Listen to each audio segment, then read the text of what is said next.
নমস্কার বন্ধুরা, আজ আমি আপনাদের সামনে আরও একটা নতুন রেসিপি নিয়ে চলে এসেছি। আজকে আমি আপনাদের দেখাবো সর্ষে পোস্ত বাটা দিয়ে ঘ্যাটকোলের ডাঁটার ঝুরঝুরে রেসিপি। চলুন তাহলে শুরু করা যাক এই রেসিপিটা। সবার প্রথমে আমি এখানে 2 বাটি ঘ্যাটকোলের ডাঁটা নিয়ে নিয়েছি। এটা বাজার থেকে কিনে আনা। দেখুন, এবার আমি ডাঁটাটা ভালো করে খোসা ছাড়িয়ে নেব আর পাতাগুলো ফেলে দেব।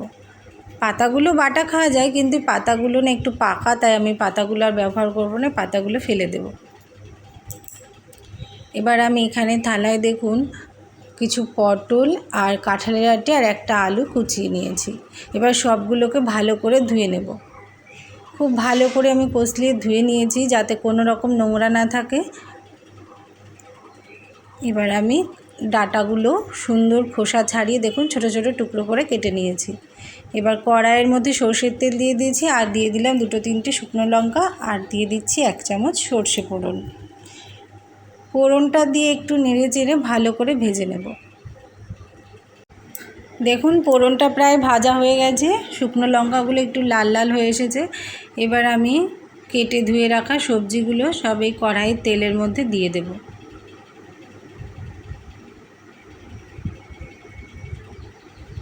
সব সবজিগুলো আমি দিয়ে দিলাম।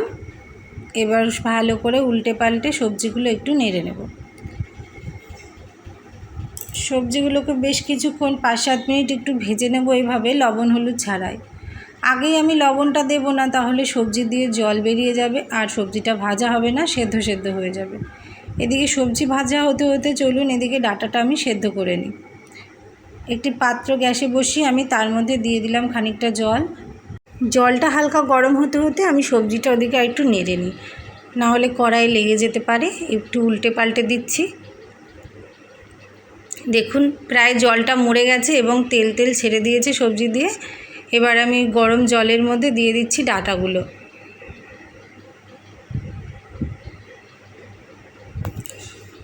সব ডাঁটাগুলো দেওয়া হয়ে গেছে। এবার আমি দিয়ে দিলাম 1 চামচ লবণ আর 1 চামচ হলুদ।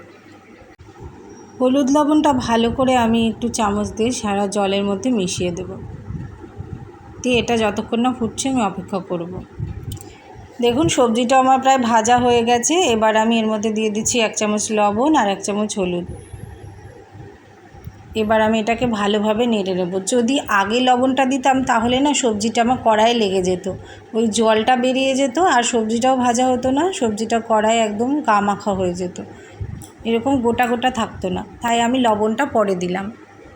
দেখুন ভাজা প্রায় হয়ে এসেছে। এবার আমি ওদিকে মশলাটা বেটে নিই। এখানে নিয়ে নিয়েছি 2 চামচ সর্ষে আর 1 চামচ পোস্ত আর বেশ কিছু কাঁচা লঙ্কা নিয়েছি। কাঁচা পাকা 2টো লঙ্কায় মিশিয়ে নিয়েছি, যেহেতু এই ঘ্যাটকোলের ডাঁটা একটু ঝাল ঝাল না হলে খেতে ভালো লাগে না, তাই এটা একটু আমি ঝাল ঝাল করেই বানাবো, তাই বেশি করে কাঁচা লঙ্কা দিয়েছি। দেখুন ডাঁটাও প্রায় সেদ্ধ হয়ে এসেছে, প্রায় রেডি হয়ে গেছে সেদ্ধ। আর এই ডাঁটাটা একটু ভালো করে সেদ্ধ করে না নিলে গলতে চায় না, যেহেতু সবজিটা আমি ভেজে নিচ্ছি। আর এই ডাঁটাটা একটু সেদ্ধ না করলে গলাও কুটকুট করে। এই ডাঁটাটা আমি একটু ঝাঁঝরি থালার মধ্যে ঢেলে দিয়েছি জল ঝরানোর জন্য। এদিকে দেখুন আমার ভাজাও রেডি হয়ে গেছে, সুন্দর হালকা লাল লাল ভাজা হয়ে গেছে আলু পটল। এবার আমি ডাঁটাগুলো দিয়ে দেব কড়াইয়ের মধ্যে। ডাঁটাগুলো দিয়ে আমি একটু ভেজে নেব, ডাঁটা আলু পটল আবার আর একটু ভালো করে ভেজে নেব, তারপর আমি মশলাটা দেব। ডাঁটাটা তো সেদ্ধ করা, এবার ডাঁটাটা যদি সবজির সাথে আর একটু না ভেজে নিই তাহলে না ডাঁটাটার টেস্ট আসবে না।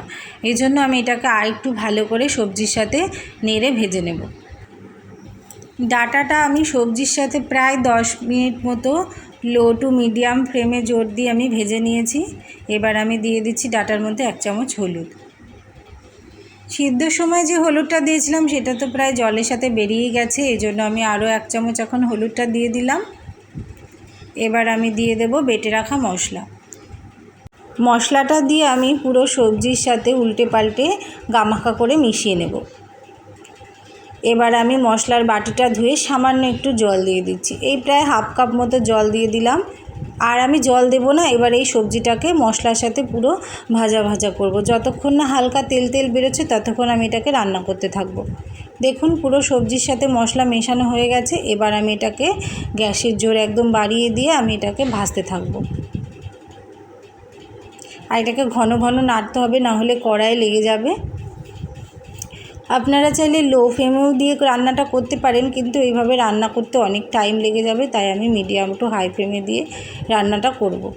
দেখুন প্রায় ভাজা ভাজা হয়ে এসেছে, দেখুন কি সুন্দর হয়ে গেছে। আরও 10 মিনিট এইভাবে আমি রান্নাটা করে নিয়েছি। দেখুন একদম কড়াইয়ের সাথে আর লেগে নেই, গা ছেড়ে দিয়েছে। ভাজা আমার প্রায় রেডির দিকে, এই যে কমপ্লিট হয়ে গেছে। এবার আমি এটাকে একটি পাত্রে পরিবেশন করে নেব। রেডি হয়ে গেছে আমার ঘ্যাটকোলের ডাঁটা সর্ষে পোস্ত বাটা দিয়ে ঝুরঝুরে রেসিপি। আজকের রেসিপিটা কেমন লাগলো প্লিজ কমেন্ট করে জানাবেন, আর ভালো লাগলে লাইক আর শেয়ার করতে ভুলবেন না। আপনারা কে কে আমার মতো এইরকম সর্ষে পোস্ত বাটা দিয়ে ঘ্যাটকোলের ডাঁটার ঝুরঝুরে রেসিপি খেতে ভালোবাসেন, সেটাও কমেন্টে জানাতে ভুলবেন না কিন্তু। এইভাবে ধৈর্য ধরে সাথে থেকে ভিডিওগুলো দেখার জন্য সকলকে অসংখ্য ধন্যবাদ। আপনারা যদি কেউ এইভাবে রেসিপিটা না বানিয়ে থাকেন তবে অবশ্যই একবার বাড়িতে ট্রাই করে দেখবেন, খেতে বেশ ভালো হয়।